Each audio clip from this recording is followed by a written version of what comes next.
कराची गुलशन मेमार में बच्चे ने कमाल बहादुरी और हाजिर दिमागी से काम लेते हुए डकैती की कोशिश नाकाम बना दी। पुलिस ने बरवक्त पहुंचकर घर में घुसने वाले डाकुओं को घेर लिया। फायरिंग के तबादले में एक डाकू मारा गया, 2 जख्मी हालत में गिरफ्तार कर लिए गए। डाकुओं ने खवातीन और बच्चे के हाथ रस्सियों से बांधे और लूट मार शुरू कर दी। इसी दौरान बच्चे हसनैन ने इंतहाई बहादुरी का मुजाहरा करते हुए दांतों से अपनी रस्सी खोल ली और फिर वालिदा के हाथ खोले। वालिदा ने फ़ोन करके पुलिस बुला ली।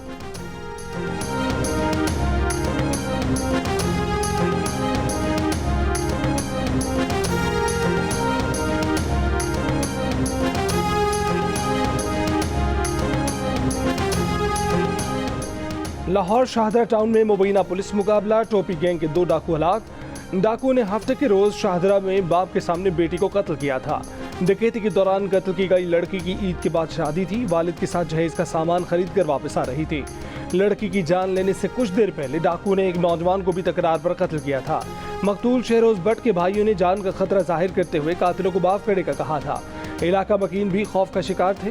वजीर आला पंजाब ने भी शाहदरा वालिद के सामने बेटी के कत्ल का नोटिस लेते हुए रिपोर्ट तलब की थी। टोपी गैंग ने चंद रोज कबल फायरिंग करके पुलिस कांस्टेबल को भी शहीद किया था। टोपी गैंग के 2 मुलजिमान की हलाकत पर शहरी खुश। पंजाब पुलिस के हक में नारे, फूल भी निछावर किए।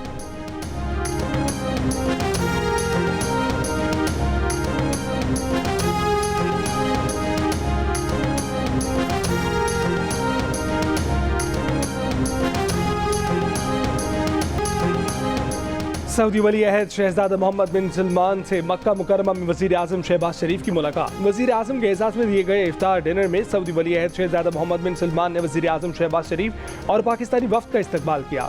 वजीर आजम हाउस के एलामी के मुताबिक वजीर आजम और सऊदी वली अहद के दरमियान 1-on-1 मुलाकात हुई। दोनों रहनुमाओं का दरीना बिरादराना ताल्लुकात पर इत्मीनान का इजहार। दोनों रहनुमाओं के दरमियान 2 तरफा ताल्लुकात और बाहमी अमूर पर तबादला ख्याल। मुलाकात में पाक सऊदी तिजारत और सरमायाकारी की अमूर पर भी गुफ्तगू। अल-सफा पैलेस में हुई इफ्तार में बहरीन के वली अहद की भी शिरकत। 3 रहनुमाओं के दरमियान बाहमी दिलचस्पी के अमूर और 2 तरफा ताल्लुकात पर गुफ्तगू।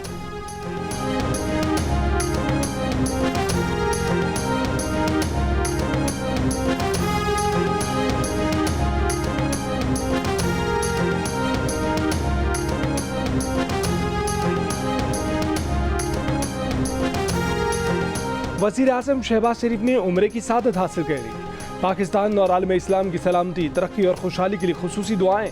वज़ीर आज़म के हमरा वज़ीर आला पंजाब मरीम नवाज, वज़ीर ख़ारजा इसहाक़ डार, वज़ीर ख़ज़ाना मोहम्मद औरंगज़ेब, वज़ीर दिफ़ा ख्वाजा मोहम्मद आसिफ और दीगर आला हुक्काम ने भी उम्रे की सादत हासिल की। वज़ीर आज़म ने मगरिब की नमाज सऊदी वली अहद शहजादा मोहम्मद बिन सलमान के साथ अदा की। शहबाज शरीफ के क़यामुल लैल और दुआ में भी शिरकत।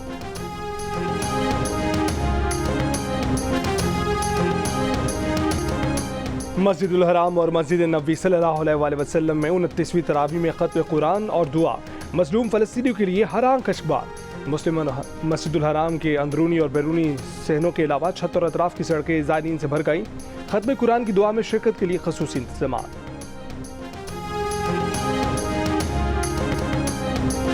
तबाहाल इमारत का मलबा, जली कटी लाशें, कुछ लाशें मदफून, कुछ ज़मीन से बाहर। फ़ज़ा में उड़ता लाशों का ताफुन, सांस लेना महाल। ये है गजा का नोहा जो सुनाया है आलमी इदारा सेहत ने, जिसे गजा पर इसराइली हमले शुरू होने के 6 माह बाद पहली बार शिफा अस्पताल तक रसाई मिली। आलमी इदारा सेहत ने खुद तस्लीम किया कि यह अस्पताल तो रहा नहीं, अब एक मुर्दा खाना बन चुका। ऐसा मुर्दा खाना जहां लाशें दफनाने की जगह नहीं, लाशें खुले आसमान तले पड़ी हैं, अपने दफनाने वालों की मुंतज़िर है। गजा पर मुसलसल इसराइली बमबारी को आज आधा साल बीत गया। 7 अक्टूबर को शुरू हुई बर्बरियत पर अक़वाम मुत्तहिदा आज तक इसराइल का हाथ रोकने में नाकाम। नस्ल कुशी पर उतरे इसराइल ने 6 माह में 33,000 से ज़ायद फ़लस्तीनियों को शहीद कर दिया। मुसलसल जंगज़दा फ़लस्तीन में 10 लाख अफराद को कहत का सामना। लेकिन इसराइली वज़ीर आज़म के सर पर अभी भी जंगी जनून सवार। हमले रोकने से साफ इनकार। नेतन्याहू ने कहा कि यरगमाली की रिहाई तक जंग बंद नहीं होगी। इसराइली फ़ौज का खान यूनिस में ऑपरेशन मुकम्मल करने का ऐलान। जनूबी गजा से 1 ब्रिगेड छोड़कर बाकी 3 ब्रिगेड्स को वापस बुला लिया।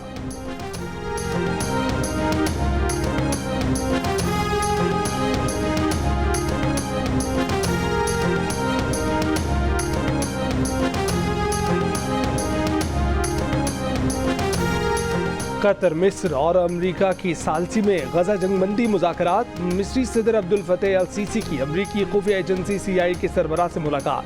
तर्जमान मिस्री हुकूमत के मुताबिक सदर अल सीसी ने CIA चीफ को गजा जंग के इलाकाई सालमियत पर असरात से खबरदार किया। दूसरी जानिब ईरान ने दुनिया भर के इसराइली सिफारतखारों को अपना हदफ करार दे दिया। ईरानी फौज के chief of staff major general Hamad Hussain ने कहा कि शाम में ईरानी सिफारतखाने पर इसराइली हमले का जवाब दिया जाएगा। ईरान अपने रद्द-ए-अमल का वक्त और तरीक़ाकार खुद तय करेगा। ऐसा जवाब देंगे कि इसराइल अपने इक़दाम पर पछताएगा। उधर लिबनान में हिजबुल्लाह ने इसराइली ड्रोन मार गिराया। यमन के हूसी ग्रुप ने बहीरा अहमर में इसराइल जाने वाले गैर मुल्की जहाज़ों को मिसाइल और ड्रोन से निशाना बनाया।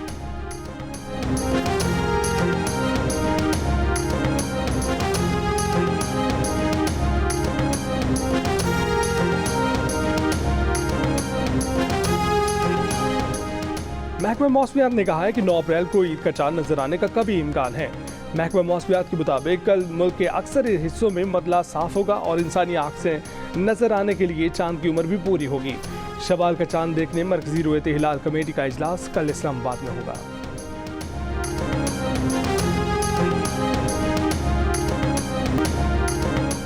ईद करीब आते ही शॉपिंग में तेजी, बाजारों में रौनकें, रात देर गए तक गहमा गहमी। खवातीन को कपड़ों के बाद मैचिंग चूड़ियां, ज्वेलरी की तलाश, बच्चों को प्यारे प्यारे खिलौनों की फिक्र, मर्द हजरात की पेशावरी चप्पल में दिलचस्पी।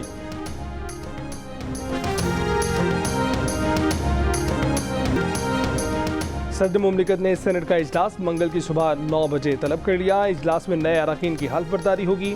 9 अप्रैल को इजलास में चेयरमैन और डिप्टी चेयरमैन सेनेट का इलेक्शन होगा।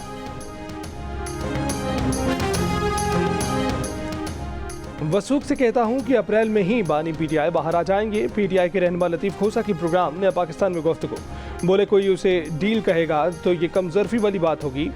साइफर केस में अदालत कह चुकी है कि किधर है साइफर, इद्दत के शर्मनाक मुकदमा है।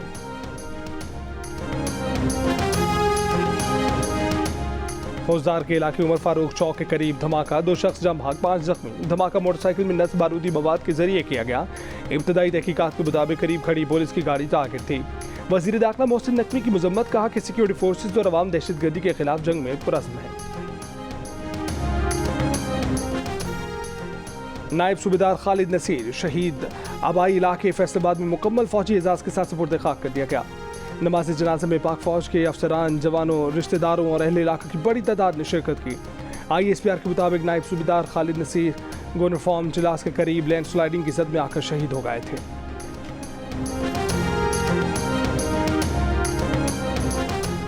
कराची की PIB कॉलोनी में बच्ची के साथ एक शख्स की नाज़ेबा हरकत CCTV वीडियो में देखा जा सकता है। एक शख्स मोबाइल फ़ोन पर बात करते हुए बच्ची को अपने पास बुला लेता है। पुलिस हुक्काम का कहना है कि बज़ाहिर लगता है कि बच्ची इस शख्स को जानती है। अब तक किसी ने पुलिस के पास रिपोर्ट दर्ज नहीं कराई। CCTV की मदद से मुलजिम को शनाख्त किया जा रहा है।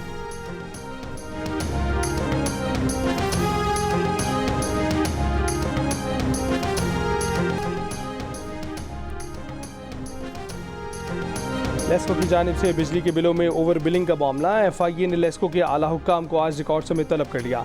ज़राए के मुताबिक चीफ एग्जीक्यूटिव लेस्को और director customer services LESCO FIA में पेश होंगे। फैसलाबाद डिस्कोर्ट में बाप के मुबैना तशद्दुद से 3 साल की बेटी जाँ बहक। पुलिस के मुताबिक मोहम्मद याकूब ने शरारत करने पर तशद्दुद किया। मुलजिम खामोशी से बच्ची को दफनाने लगा था। मोहल्लेदारों की इतला पर मुलजिम को गिरफ्तार कर लिया गया। गोजा के करीब रेलगाड़ी को हादसा, ड्राइवर और असिस्टेंट ड्राइवर समेत 3 अफराद जख्मी। शहरियों के मुताबिक कराची से पेशावर जाने वाली रहमान बाबा एक्सप्रेस से डंपर टकरा गया। हादसे के बाद इंजन पटरी से उतर गया। मुसाफिर महफूज रहे। तर्जमान रेलवेज का कहना है कि चीफ एग्जीक्यूटिव रेलवेज ने इंक्वायरी कमेटी बना दी है। कमेटी 24 घंटे में रिपोर्ट पेश करेगी।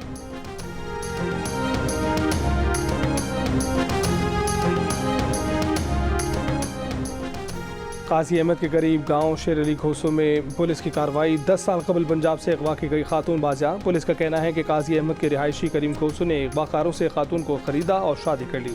करीम खोसो को गिरफ्तार कर लिया गया है। मुतासरा खातून का कहना है कि वो शादीशुदा थी। अगवाकारों ने उसे यहाँ लाकर फरोख्त कर दिया। बाजियाब खातून 10 साल में 3 बच्चों की मां बन गई। खातून और बच्चों को आज अदालत में पेश किया जाएगा।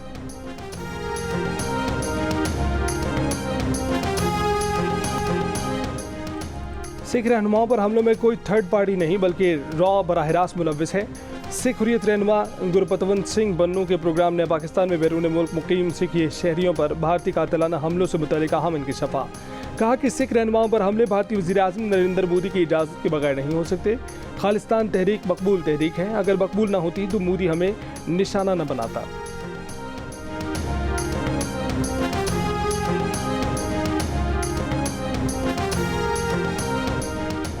चेयरमैन बीसीबी मोहसिन नकवी ने कहा है कि न्यूजीलैंड के खिलाफ सीरीज के लिए स्क्वाड का ऐलान 9 अप्रैल को कर देंगे।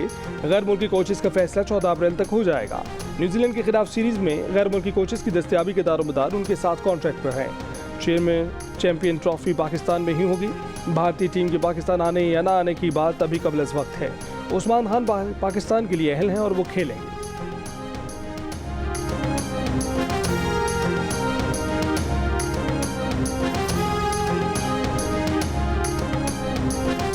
न्यूजीलैंड के खिलाफ होम सीरीज के लिए साबिक ऑलराउंडर अजहर महमूद को कौमी टीम के असिस्टेंट कोच की जिम्मेदारियां मिलने का इम्कान। ज़राए के मुताबिक अजहर महमूद तीनों फॉर्मेट की क्रिकेट में असिस्टेंट कोच होंगे। पीसीबी के हेड कोचेस के लिए गैरी क्रिस्टन और जेसन गिलेस्पी से मामला तय हो चुके हैं।